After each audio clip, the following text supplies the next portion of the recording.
The US dollar currently serves as the primary ledger for the world's economy. It dictates the price of everything from microchips to wheat. But as we move through 2026, the specific network of alliances that kept the dollar on top is starting to fracture. History shows that reserve status is a temporary privilege. Before World War II, the British pound functioned as the world's dominant currency, backed by an empire that controlled a quarter of the globe. Financial supremacy operates in distinct cycles.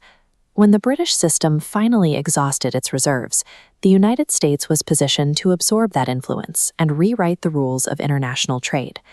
That transition was codified at the Bretton Woods Conference.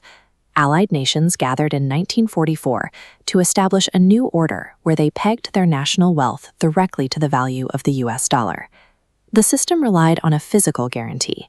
Any country holding dollars could exchange them for gold at a fixed rate. This worked because the United States held approximately 80% of the world's gold reserves. However, this physical backing created a hard ceiling for U.S. policymakers. They could only increase the supply of dollars if they increased their physical gold stores, which limited the government's ability to fund massive domestic programs or military operations. By the late 1960s, the U.S. was spending more than its gold reserves could support. To keep expanding its financial power, the government had to dismantle the very system of gold-backed stability it had created. In 1971, the United States officially ended the dollar's convertibility into gold. This allowed the Treasury to print money based on policy goals rather than the physical capacity of its vaults. This move caused an immediate crisis of confidence.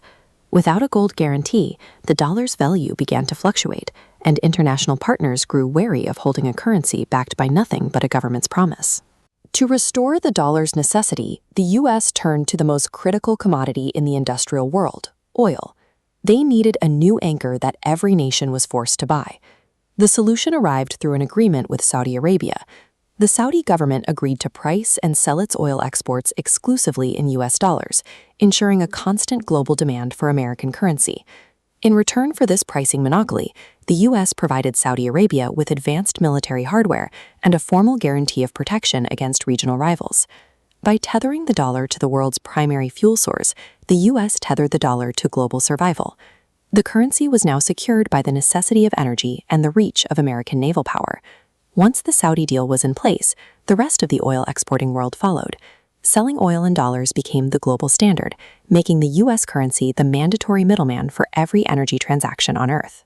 This chart illustrates the conversion bottleneck that resulted.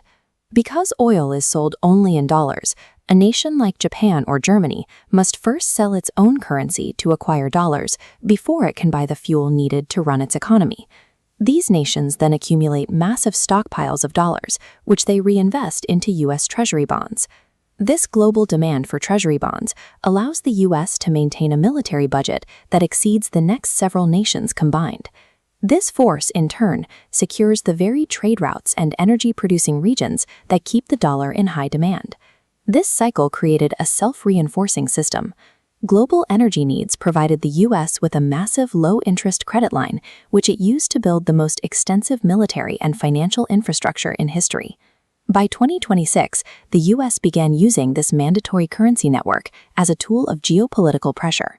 This effectively turned the global financial ledger into a mechanism for enforcing Washington's foreign policy. This strategy was deployed at scale against Russia.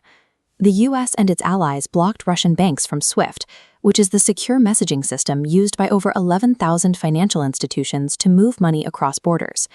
The sanctions went further than blocking trade. The U.S. took the step of freezing Russia's foreign reserves and seizing assets held in Western banks, essentially erasing a nation's access to its own accumulated wealth. The U.S. had already tested this tactic by freezing approximately $6 billion in Iranian state reserves, proving that any nation's savings could be neutralized by a policy change in Washington. These actions demonstrated a new reality. The dollar-based system was no longer a neutral utility for trade, but a network where access could be unilaterally revoked. In response, nations outside the Western alliance are now building alternative payment systems. They are moving to protect their sovereign assets from the risk of being frozen or seized by the U.S. Treasury. This shift is known as de-dollarization. It is a coordinated effort by major economies to conduct trade, especially in energy and raw materials, entirely outside the U.S. financial ecosystem. These countries are fleeing the dollar to ensure their national survival.